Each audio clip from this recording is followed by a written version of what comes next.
गरहा पवन सिंह के स्टार में एक नया ओरिजिनल भोजपुरी सावन बोल बमन गीत चाहते हैं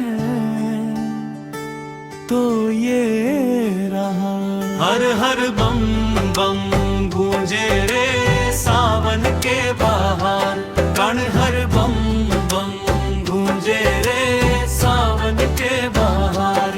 कांधे कांवड़ हाथे गंगा जल, चल जाबा के द्वार।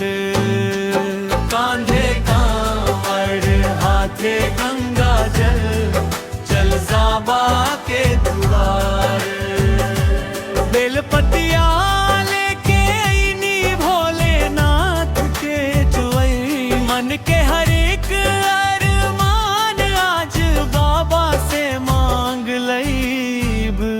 डमरू बाजे शंख गूंजे, भक्ति में डूबल गाँव।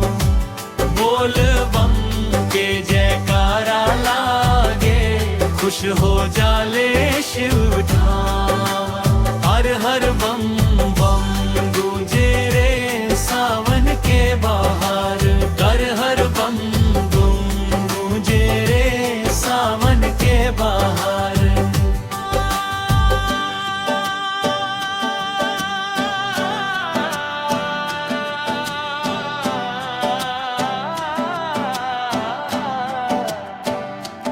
पवन सिंह ने सावन बोल बम पर कई लोग भोजपुरी गीत भी गाए हैं, जो हर सावन में खूब सुने जागर।